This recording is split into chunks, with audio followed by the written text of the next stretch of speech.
اس کا شرط نہیں ہے کہ وہ نظریاتی ہی ہو. بڑا نہیں، اس کا تو مطلب یہ ہے کہ جو لکھنے والا جو کچھ لکھنا، جیسے ہم منشائے مصنف کہتے تھے کہ وہ کیا کہنا چاہتا ہے مصنف، وہ واقعات کی ترتیب کے ذریعے آپ کو بتائے گا نا، متن کے اندر یعنی ایک ہی کہانی جب 4 مختلف آدمی سناتے ہیں جی تو وہ جس ترتیب میں سناتے ہیں تو وہ اپنے موقف کی تائید میں بتاتے ہیں. یہ اس کو اچھا نیریٹالوجی میں بھی یہ موجود ہے، اس کو پوائنٹ آف ویو کہتے ہیں. ٹھیک ہے، ہاں لوگوں نے پوائنٹ آف ویو کے ریسرچ پیپر لکھے ہوئے ہیں، یعنی ہم اس کو فوکلائزیشن، پوائنٹ آف ویو، یہ ساری چیزیں نیریٹالوجی میں موجود ہیں، ہے نا.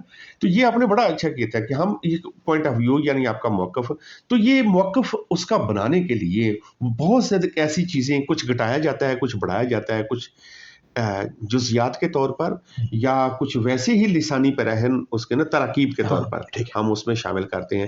تب یہ ایک عام یعنی پھر فور گراؤنڈنگ آ گئی. ہاں ٹھیک ہے، سوجے اس کو فور گراؤنڈ کرتا ہے. ٹھیک ہے، مطلب ہے کہ آپ اجاگر اس میں سے کیا کرنا یعنی کہ فیبولا اس کی بیک گراؤنڈ تو ہے کہ نا، سوجے اس کو فور گراؤنڈ کرے گا. اب جیسے آپ نے مثلا وہی جو اگر ٹائر پنکچر ہو گیا اور آپ نے لگوا لیا اور آپ گھر چلے گئے، یہ ایک واقعہ ہے، یہ ایک واقعہ ہے. اب اس میں سے آپ مزہ اگر نکالنا چاہتے ہیں تو واقعات کی ترتیب اور الفاظ اور ہوں گے، اگر دکھ نکالنا چاہتے ہیں تو اور ہے، اگر لیٹ ہونے کی وجہ بتانا چاہتے ہیں تو اس کے اور ہوگا. بالکل بالکل بالکل. اس کا مطلب ہے ابھی آپ نے جو زاویے استعمال کی، یہی موقف ہے نا اس کہانی کو جو میری بنائی ہوئی ہے آپ کی کہانی کو، اس کا مطلب کہ اب آپ اس کا فارملسٹ انالیسس کر رہے ہیں، چاہے وہ مزاح کا ہے، چاہے وہ سنجیدہ کہانی کا ہے، چاہے کیسا بھی ہے، لیکن ہوگا یہ فارملسٹ، رشین فارملسٹ، کیونکہ وہ آپ اس کے سوجے کا انالیسس ہوگا. تو سوجے موجود ہوتا ہے، ہمیں پتہ نہیں ہوتا ہے نا. عام طور پر ہم کہانیوں کو اس کی صرف نا اچھا ہمارے ہاں بھی نا جو کہانی اور افسانے کی جو درمیان فرق ہے، وہ یہ مسئلہ یہ حل کرے گا. بہت اچھی بات کی آپ نے، یہ حل بہت کرے اچھی، گا، بہت اچھی بات. یہ حل کرے گا. کیونکہ پہلے بھی مطلب اس پہ باتیں ہوئیں، لیکن زیادہ تر لوگوں کا خیال یہ تھا کہ اصل میں ایک ہی ہوتی ہے اور ایسے ہی بات بنا رہے ہیں. لیکن میرا خیال ہے جو بھی آپ نے بات کی ہے اس کی روشنی میں ہم ایسے نہیں کہہ سکتے کہ مثلاً اسی چیز کو یعنی اسی کہانی کو جب دوسرا آدمی بیان کرتا ہے تو وہ مختلف کیوں ہو جاتی ہے. تو وہ افسانے کی وجہ سے مختلف ہو جاتی ہے، یعنی ایک ہی کہانی پر 2 لوگ مختلف افسانے لکھ سکتے ہیں. دیکھیے بعض دفعہ کہہ سکتے ہیں کہ اسد محمد خان نے، اور میں نے دیکھا کہ لوگوں نے اس کو بڑا لٹرلی لیا، کیسے اسد محمد خان کسی اپنے انٹرویو میں کہہ رہے ہیں کہ میں نے جو فلاں کہانی لکھی، دیکھیے انہوں نے کہہ دیا ہے کہانی ایک ترکیب تھی، ایک لفظ ہے نا استعمال، لیکن اس کے اندر اس کا مطلب یہ نہیں کہ وہ کہانی افسانے والا فرق جو ہے وہ تو عمومی معنی میں ہم استعمال کرتے ہیں. ٹھیک ہے نا. اچھا اس میں بھی اب یہ دیکھنا ہے کہ آپ اپنی کہانی کو کتنا ڈی فیملیرائز کرتے ہیں. مثلا ایک بندہ اربن کلچر کا افسانہ لکھتا ہے، شہری تمدن میں رہ کے، مثلا یہاں پر بیٹھ کے ادھر ادھر کسی کے نفسیاتی مسائل یا کسی کے دوسرے، تو یقین کیجیے اس کا سارا ماحول جو ہے لسانی اور سارا بیانوی ماحول اس کہانی سے، حالانکہ یہاں بھی وہ چھوڑے کی محبت کی کہانی لکھ رہا ہوں، دیہات کی بھی محبت کی کہانی ہے، لیکن دونوں میں بہت فرق آ جائے گا. تو یہ سوجے بتائے گا. اب مثال کے طور پر ہم کہتے ہیں جی کہ ایک بچے کو کہتے ہیں کہ آپ نے منٹو کے ٹوبا ٹیک سین میں سوجے اور آپ نے فیبولا الگ کرنا ہے، تو فیبولا تو بہت کمزور ہے، سوجے بہت زیادہ ہے. بالکل ٹھیک ہے نا. ایسے ہی ہے، وہ جو منٹو جو اس کو پھیلا دیا ہے یا جو اس کو بنا دیا ہے، وہ سارے کا سارا تو اس بنانے میں ہے، ورنہ کہانی تو ایسی نہیں ہے. اچھا اس کی جب ڈیبیٹ جب فرانس میں گئی آگے تک، تو اس کی ڈیبیٹ کو وہ کہتا ہے، یہ جو آپ نے ابھی بات کی نا بڑی اہم بات، رولان باختھ یہ کہتا ہے کہ اگر ہم جدید ناول دیکھیں نا، یہ ہمارے جو پرانے روایتی نے، اس میں ایکشن نظر نہیں آتا، کیونکہ اس میں فیبولا بھی نہیں ہے، سوجے بہت زیادہ ہے، فیبولا کم ہے. ٹھیک ہے، یعنی میں اس میں نا جو ایکشن ہے، جو بنیادی فیل ہے کہ فلاں بندہ گیا، اس نے دیکھا، اس کا دشمن کا تھا، وہ یہ والی نہیں ہے. بس وہ بیٹھا ہوا ہے، کچھ بھی کرنے کو نہیں ہے، سستا رہا ہے، خیال کر رہا ہے، سوچ رہا ہے، آبزرو کر رہا ہے، کرتا کچھ نہیں ہے. یہ بڑا فرق ہے. ٹھیک ہے. جدید آدمی کا المیہ یہ ہے کہ اس میں کوئی بڑا فیل ہی نہیں ہے. ایسے ہے نا. یہ فرق تھا. اچھا ایک بڑی اہم بات کرنے لگا ہوں ڈاکٹر صاحب. کلچرلی دیکھیں، جس دور میں رشیا بڑے فیل پہ زور رہا تھا، اس وقت کمیونسٹ یا یہ جو لوگ تھے سارے بڑے فیل کو ہائی لائٹ کر رہے تھے کہ کتنا فکشن کے لیے وہ اہم ہے اور کتنا ثقافت کے لیے اہم ہے.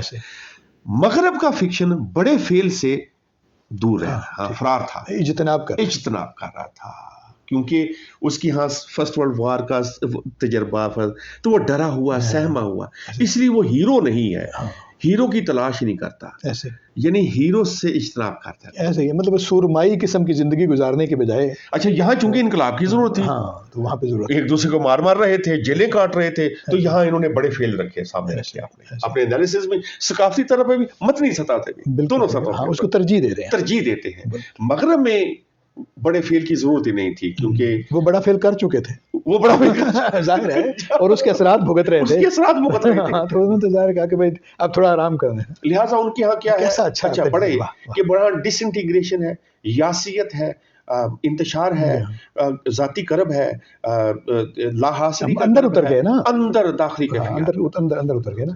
تو یہ تو پھر ہمارے نقاد جو ان کو کہتے ہیں کہ مطلب ہے کہ وہ جو ہے جو تھے انحطاط پسندی کی روایت تھی وہاں پہ، اور یہ ڈیکنائن والے اور جو پیسیمسٹ ہیں، سوری آپٹیمسٹ پیسیمسٹ ہیں، یاسیت والے، اور یہ تو اس کا مطلب وہ ٹھیک کہتے ہیں کہ ہمارے ہاں زیادہ تر چیزیں جو آئی ہیں مثال کے طور پہ 50s کے بعد، وہ کلچرل تھا. دیکھیے ہوا یہ کہ ہمارے پاس بڑا فیل کرنے والے 47 میں وہ لوگ تھے جو جن کے پاس نظریاتی تقسیم کرنے کی طاقت تھی. ادیب اس میں اس فیل میں شامل نہیں ہونا تھا، لہٰذا اس نے اس فیل بڑے فیل کی ذمہ داری نہیں لی. ٹھیک ہے، بالکل صحیح ہے نا. لہٰذا اس نے ایسے فیل افعال اپنے پاس جو بڑے تھے تو افعال، لیکن اتنے ووکل نہیں تھے، ٹھیک ہے، بڑے ووکل نہیں. جب آیا ہے ضیاء کا دور، اس میں جو وہ جہادی کلچر و فلاں ہے نا، بڑا فیل تو اس کے پاس چلا گیا، ادیب پھر اس فیل سے محروم رہا، لہٰذا بیچارہ سکڑتا اس کے پاس فیل کی کمی ہوگی. وہ یہی جو بڑا فیل ہے ہماری نظم میں بھی مفقود ہے اور ہمارے ناول میں بھی.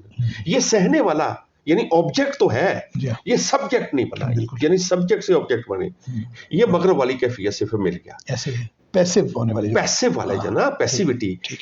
رشیا کو سبجیکٹ چاہیے تھا، بالکل ٹھیک ہے، یعنی کرنے ایک نا کرنے. تو ہمارے ہاں مفعولی، کیونکہ آپ ایک ڈیسیژن ہے بڑوں کا، آپ اس کو صرف ریسیو کر سکتے ہیں اور کچھ نہیں کر سکتے. وہ ڈیسیژن لے رہے تھے، وہ خود لے رہے ہیں. سوسائٹی لیتی ہے تو آدمی بھی لیتا ہے، آدمی بھی لیتا ہے، لہٰذا سوسائٹی لیتی ہے تو وہ اس لیے ان کے ہاں بڑا فیل ملتا ہے. جیسے مثال کے طور پر آپ دیکھیں تو یہ جو ہیملٹ کا المیہ ہے، ہیملٹ جو ہے شیکسپیئر کا جو ہے نا، اس کا المیہ جو ہے نا وہ فیل کا ہی ہے. وہ کہتا ہے ٹو بی اور ناٹ ٹو بی. اس کا مطلب ہے وہ کہتا ہے یار میرے ہونا نہ ہونا، کرے نہ گو مگو کشمکش. اچھا اس کی بھی کیا وجہ ہے؟ کیونکہ نشاط ثانیہ نے عملی انسان کو فکری انسان بنا دیا. اچھا بالکل ٹھیک. نشاط ثانیہ سے پہلے بازنطینیوں کی اور بڑی کرسچینٹی جنگیں پہلے یا تو ہوئی ہیں یہاں پر جو نا وہ فلسطین میں کروسیڈز ہیں، اور یا ان کی ہوئی ہیں عثمانیوں کے ساتھ.